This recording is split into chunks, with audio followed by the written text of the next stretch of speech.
Bonjour, bienvenue à la réflexion du jour au Daily Reflection. Nous sommes le 24 février. Aujourd'hui, nous allons réfléchir sur le passage de Luc chapitre 11, versets 29 à 32. Prouvez-le. Écoutez bien. Comme les foules s'amassaient, Jésus s'est mis à dire : cette génération est une génération mauvaise. Elle cherche un signe, mais en fait, de signe, il ne lui sera donné que le signe de Jonas. Car Jonas a été un signe pour les habitants de Ninive.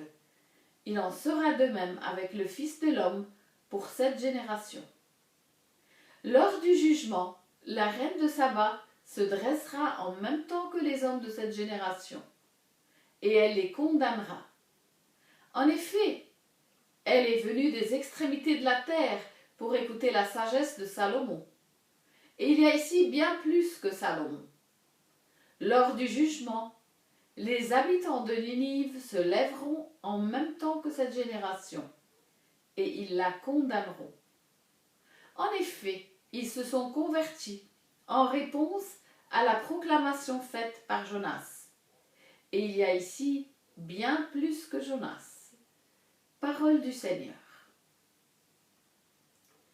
Que diriez-vous d'une petite leçon de mathématiques comme nouveauté pour aujourd'hui ? Une preuve est un argument logique qui démontre, sans aucun doute, une vérité quelconque. Nous utilisons généralement deux types de raisonnement pour arriver à une conclusion. Le raisonnement inductif et le raisonnement déductif. Je vais m'expliquer clairement. Alors écoutez bien ce que je vais vous dire. Imaginons, par exemple, que vous ayez vu une centaine de moutons et qu'ils soient tous blancs. Vous pourriez en conclure que tous les moutons sont blancs. C'est un raisonnement inductif. Puisque vous n'avez pas vu tous les moutons de la planète, rien ne dit qu'il existe un mouton noir quelque part.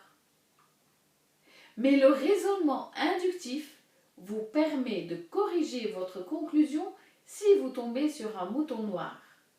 Donc c'est bon. Le raisonnement déductif provient d'une vérité générale, c'est-à-dire d'une hypothèse vraie et certaine. À titre d'exemple, supposons qu'il y a un mouton devant vous. Étant donné que vous savez que tous les moutons mangent de l'herbe et que l'animal devant vous est un mouton, donc vous savez que cet animal aime manger de l'herbe. C'est un fait vrai et évident, sans aucun doute. Si votre hypothèse de base est correcte, vous ne pouvez vous tromper que si votre hypothèse de base, selon laquelle tous les moutons mangent de l'herbe, est fausse. Ou bien, si la seconde hypothèse, selon laquelle l'animal devant vous est un mouton, est erronée. Alors, quel en est le rapport avec le passage de l'évangile d'aujourd'hui ? En fait, ce raisonnement logique nous est utile, parce que les gens ne cessent de demander des preuves sur l'identité de Jésus. Tout a commencé avec Satan dans le désert, qui a demandé à Jésus de prouver qu'il était le Fils de Dieu. Matthieu 4, 1 à 11. Ensuite, les pharisiens et les maîtres de la loi n'ont cessé de demander à Jésus de prouver qu'il était bien celui qu'il déclarait être. Luc 5, 21. Plus tard, les disciples de Jean allaient voir Jésus pour lui demander de prouver s'il était celui qu'ils attendaient ou bien s'ils devaient en chercher un autre. Luc 7, 19. Et ici, dans le passage d'aujourd'hui, nous trouvons la foule qui lui demande de prouver qui il était. Alors, que diriez-vous d'utiliser un raisonnement déductif pour prouver l'identité de Jésus ? Jésus venait de délivrer un homme d'un démon. Qui peut délivrer un homme d'un démon si ce n'est Dieu ? Donc, Si Jésus avait délivré un homme d'un démon, alors, qui était-il? Qui peut faire des miracles comme multiplier la nourriture pour nourrir des milliers de personnes, calmer les tempêtes, marcher sur l'eau et guérir les malades? Qui peut faire tout ça si ce n'est Dieu?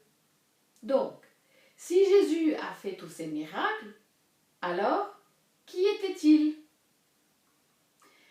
Qui peut mourir et ressusciter d'entre les morts si ce n'est Dieu? Donc, si Jésus est mort et ressuscité, alors qui était-il? Vous voyez le raisonnement mathématique? Bien sûr, les gens sceptiques diraient qu'ils n'ont aucune preuve de tout ça. C'est donc une bonne chose qu'ils continuent à faire des miracles, n'est-ce pas? Et pour ceux qui disent encore « prouvez-le », Jésus dit « d'accord, le jour du jugement dernier, je vais le prouver. » Amen.